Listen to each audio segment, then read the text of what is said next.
C'est dommage parce qu'une des belles fêtes de l'année liturgique se trouve au plein milieu de la trêve des confiseurs et que souvent, comme on est déjà allé à la messe à Noël et que dans peu de temps ça va être le Nouvel An et qu'en plus on a l'estomac, pour ne pas dire le foie, un petit peu fatigué, eh bien il arrive que les rangs des paroissiens soient un petit peu clairsemés. Mais ça fait rien. Nous allons fêter cette grande fête ce soir parce que nous savons que c'est une belle et une grande fête. Pourquoi est-ce que c'est une belle et une grande fête ? Pas parce que nous cherchons à défendre un modèle de famille particulier contre d'autres modèles de famille. Non. D'ailleurs, si vous regardez bien, ce que nous présentons comme la Sainte Famille de Nazareth, c'est un homme, une femme et un enfant. Jusque-là, tout va bien. Mais Joseph n'est que le papa adoptif de Jésus. Et donc, nous pourrions nous demander, comme se sont demandés des théologiens, si effectivement c'est le meilleur modèle de famille qui soit. Et puis, en fêtant la Sainte Famille de Nazareth, nous pourrions simplement fêter comme ces saints, vous savez, qui ont fait des choses extraordinaires, loin, là-bas, dans le passé, et à la longue, ça devient comme ces contes de fées. Il était une fois dans un pays lointain, mais ça n'a plus de lien avec nous. Là, c'est quelque chose de bien différent. Nous fêtons la Sainte Famille de Nazareth parce que c'est vraiment une famille et parce qu'elle a vraiment transformé chacune de nos familles. C'est vraiment une famille parce que déjà le bon Dieu le dit lui-même et que dans l'Évangile, nous l'avons entendu, le père et la mère de l'enfant s'étonnaient de ce qu'on disait de lui. Joseph est bien présenté comme le père. D'ailleurs, c'est lui qui donne le nom. L'ange vient voir Joseph, c'est pas Marie qui lui annonce, c'est l'ange qui vient le voir en lui disant « Joseph, ne crains pas de prendre chez toi Marie, ton épouse, et l'enfant qui va naître, tu l'appelleras, parce que c'est ton rôle de papa, tu l'appelleras Jésus. » Donc c'est bien une famille. Mais cette famille, au lieu de se baser simplement sur la génétique et les chromosomes, cette famille se base sur quelque chose d'encore plus fondamental, d'encore plus incroyable, mais qui n'est pas facile à comprendre. Pour le comprendre, permettez-moi de vous raconter une des choses qui m'amuse beaucoup comme prêtre. C'est quand, dans un mariage, on choisit le livre, la lettre de saint Paul aux Éphésiens, les habitants d'Éphèse. Et dans cette lettre, c'est très drôle parce que quand je la dis, toutes les femmes se mettent à sursauter. Il y a écrit « Femmes, soyez soumises à vos maris ». Et là, généralement, c'est rare qu'il y en ait qui sortent en claquant la porte, mais il y a un petit... Pourquoi ? Pourquoi est-ce que saint Paul dit ça ? Pas parce que c'est un vieux machiste, non. Parce que dans le mot « soumission », tel qu'il est écrit là, il y a quelque chose qui est un vrai trésor. Pour le comprendre, il faut revenir un petit peu en arrière. Il faut remonter à l'époque du péché originel. Vous vous souvenez, Adam et Ève, l'histoire de ce fruit qui était défendu. Vous vous souvenez ? Une pomme, 2 poires, beaucoup de pépins. Ça va, vous vous en souvenez de cette histoire-là ? Adam, Ève, le fruit défendu, le serpent qui leur dit « Vas-y, tu seras comme Dieu ». Et justement, ils n'étaient plus comme Dieu. Et les conséquences du fruit défendu, parmi les plus dramatiques, il y a que l'homme et la femme sont toujours capables de s'aimer. Et Dieu dit à la femme, ton amour, ton désir te portera vers ton mari. Jusque-là, c'est une chose bien. Dieu a fait les hommes et les femmes pour qu'ils soient portés l'un vers l'autre. Et il suffit de voir la puissance de l'amour dans ce monde. Mais ce désir, cette attirance, au lieu de porter à l'union, elle va porter à la domination. Et lui dominera sur toi.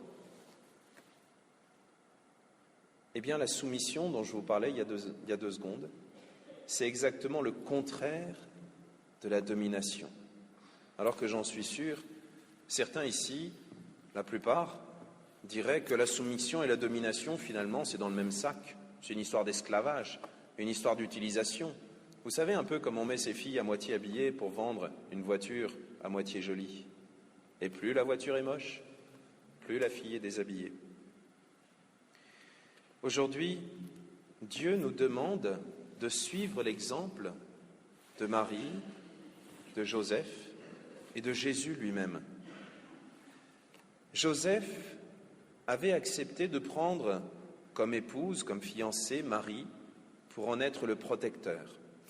Marie, d'après un certain nombre de textes, était consacrée à Dieu dès le premier instant de son existence, et Joseph avait déjà accepté de se soumettre, c'est-à-dire de se mettre au service de cette jeune fille. Une deuxième fois, il accepte de se mettre au service de cette jeune fille et de son fils en lui donnant une existence légale. Et Marie devient l'épouse de Joseph. Marie, qui pensait donner toute sa vie à Dieu simplement, donne sa vie à son époux et donne la vie à son fils. Vous voyez, ce qui revient à chaque fois, c'est le mot don, le mot cadeau. Une famille, c'est l'endroit où on apprend à donner, l'endroit où on apprend à se donner. Et le plus bel exemple dans tout ça, c'est Jésus lui-même.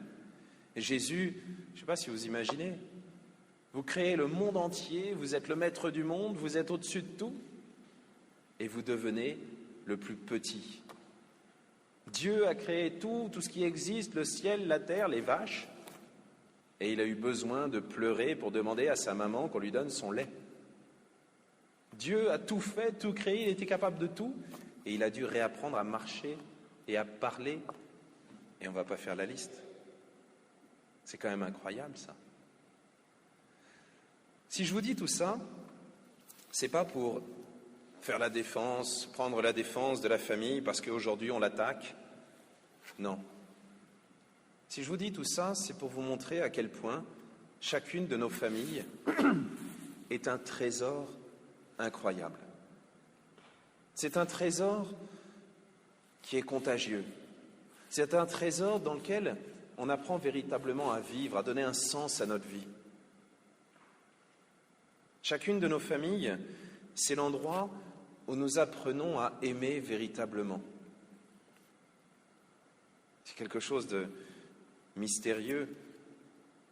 Dieu aurait pu simplement prévoir que, pour qu'il y ait des enfants, faut qu'il y ait des parents, c'est bien, et puis ils seront deux, c'est bien pour s'en occuper. Comme ça, il y en a un qui pourra aller faire les courses et l'autre pourra les garder. Non, c'est infiniment plus que ça, une famille. Et pour vous le montrer, quelle est la plus grande chose que Jésus ait faite? On pourrait faire la liste. Il a fait des miracles, il a fait des enseignements qui étaient très beaux, le sermon sur la montagne. Mais là où il a passé le plus de temps, c'était dans le silence de Nazareth, dans le silence de la Sainte Famille. C'est que c'était important quand même. Alors aujourd'hui, je vous invite à découvrir à quel point le bon Dieu nous aime. Puisque même marqué par le péché originel, même marqué par des tas de choses, même attaqué par toutes les bêtises dont notre monde est capable, et vous inquiétez pas, il en a encore en réserve, il nous a laissé ce trésor que rien ne peut attaquer, c'est-à-dire une famille. On apprend à donner, on apprend à recevoir, on apprend à accueillir l'autre, on apprend à être nous-mêmes, à exister, parce qu'on peut donner sa vie. Alors que chacune de nos familles se part de cette grande vertu de l'humilité, cette vertu par laquelle nous pouvons exister, puisque gratuitement nous sommes accueillis, gratuitement nous reconnaissons que nous avons une valeur infinie. Que Jésus, Marie et Joseph nous apprennent à quel point nous pouvons aimer et nous pouvons être aimés. Amen.